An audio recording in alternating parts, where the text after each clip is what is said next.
안녕하세요. 오늘은 오줌이 만들어지는 과정에 대해서 알아보겠습니다. 양쪽 옆구리 뒤편에 있는 신장은 척추를 사이에 두고 좌우로 마주보고 있습니다. 보통 성인 주먹만한 크기의 신장은 길이 약 10cm, 너비 5cm, 두께 3cm 정도이며 무게는 양쪽 신장을 모두 합쳐서 약 150g 정도 됩니다. 잠깐! 배설을 담당하는 기관으로는 어떤 것들이 있습니까? 콩팥이라 불리는 신장, 오줌관, 방광, 요도 등이 배설기관입니다. 신동맥과 신정맥은 배설기관이 아닙니까? 아닙니다. 신동맥은 신장으로 혈액을 실어 나르는 혈관이고, 신정맥은 신장에서 나오는 혈액이 흐르는 혈관으로 순환계의 기관이지 배설계의 기관이 아닙니다. 오줌은 어디에서 만들어집니까? 콩팥에서 만들어집니다. 신동맥과 신정맥 중에서 어디에 흐르는 혈액이 노폐물을 더 많이 가지고 있습니까? 신동맥입니다. 왜요? 신동맥에 흐르는 노폐물을 많이 포함한 혈액이 신장으로 들어가면 여과 재흡수, 분비 과정을 거치면서 노폐물이 오줌으로 빠져나가기 때문에 신장에서 빠져나와 신정맥으로 흐르는 혈액은 노폐물이 없어 혈액이 깨끗해집니다.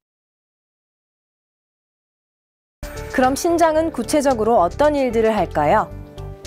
무엇보다 가장 중요한 역할은 소변을 만드는 일인데요. 신장에서 만드는 소변의 양은 하루 1에서 1.5리터 정도 되는데 신후 요관을 거쳐 방광에 저장됐다가 요도를 통해 몸 밖으로 배출됩니다. 신장 내에서도 이 일을 주로 수행하는 곳은 안쪽에 위치해 있는 100만 개의 네프론인데요. 이 네프론은 다시 사구체와 세뇨관으로 구성되어 있습니다. 사구체는 작은 모세혈관이 실타래처럼 엉켜있는 구조로 노폐물을 거르는 체와 같은 역할을 하며 여과 작업을 담당합니다.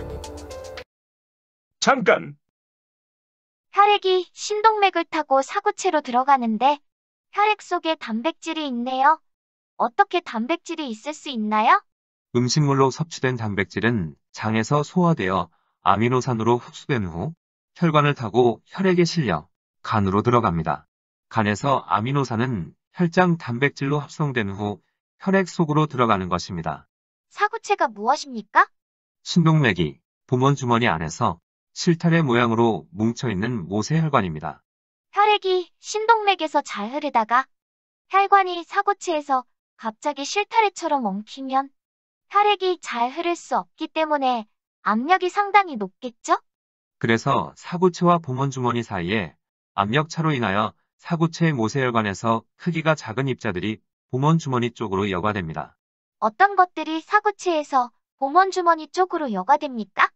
물과 요소, 그리고 포도당과 아미노산, 무기염류 등과 같이 작은 입자들입니다. 여과되지 못하는 물질은 어떤 것들이 있나요? 혈구, 단백질, 지방과 같은 큰 입자들입니다. 신동맥을 타고 사구체로 들어가는 혈액이 모두 사구체에서 보먼주머니로 여과됩니까? 약 10%가 여과되고 나머지는 여과되지 않고 통과합니다. 사구체에서 보먼주머니로 여과되어 세뇨관에 들어있는 액체를 원료라고 말합니까? 그렇습니다. 네프론이란 무엇입니까? 소변을 만들어내는 콩팥의 구조와 기능의 기본 단위입니다. 콩팥에 무엇이 오줌을 만듭니까? 콩팥의 겉질과 속질에 있는 사구체와 보먼주머니, 그리고 세뇨관이 오줌을 만듭니다. 이들을 네프론이라 말합니다. 원료의 성분이 무엇입니까? 물과 무기염류, 아미노산과 포도당, 그리고 요소입니다. 원료가 오줌이 됩니까? 아닙니다. 만약 원료가 그대로 오줌이 되어 배설된다면 10분도 지나지 않아 탈수 현상으로 쓰러질 것입니다. 사구체에서 혈액 중에 수분과 노폐물을 걸러 만들어진 소변은 세뇨관이라는 가늘고 긴 관을 통과하면서 수분이 흡수돼 농축되기도 하고 필요한 성분은 다시 몸속으로 재흡수되기도 합니다. 몸속에 어떤 물질이 필요 이상으로 많으면 신장이 알아서 넘치는 성분은 소변으로 배설시키고 부족한 것은 신장의 세뇨관에서 재흡수하는 겁니다. 잠깐! 그러면 원료는 어찌 됩니까? 세뇨관을 따라 이동하면서 원료의 대부분이 모세혈관으로 재흡수됩니다. 포도당과 아미노산은 100% 재흡수되어 체내로 돌아갑니다. 100% 이동시키려면 ATP를 사용해야겠죠? 그렇습니다. 물은 어떻게 재흡수합니까? 세뇨관과 모세혈관에 흐르는 혈액의 농도차가 있기 때문에 물은 삼투압에 의해 재흡수됩니다. 원료의 대부분이 재흡수되면 오줌은 소량만 만들어지겠네요? 그렇습니다. 다행이죠. 왜요? 만약 재흡수 과정이 없다면 사람은 소변을 자주 봐야만 했을 것입니다. 그러네요? 그러면 여과된 대부분의 물질이 우리 몸으로 재흡수되는데 재흡수할 것이었다면 처음부터 여과시키지 않았으면 되었을 텐데 왜 굳이 여과시켰을까요? 배설의 주된 목적은 노폐물, 특히 요소의 제거입니다. 요소는 혈액 속에 0.03% 정도 존재하기 때문에 제거하기 매우 어렵습니다. 그래서 다른 것들과 함께 여과시켰다가 제거할 만큼의 요소만 남기고 대부분 재흡수하는 것입니다. 네프론에서 재흡수는 어떻게 일어날까요? 물질이 세뇨관에서 모세혈관 쪽으로 이동합니다.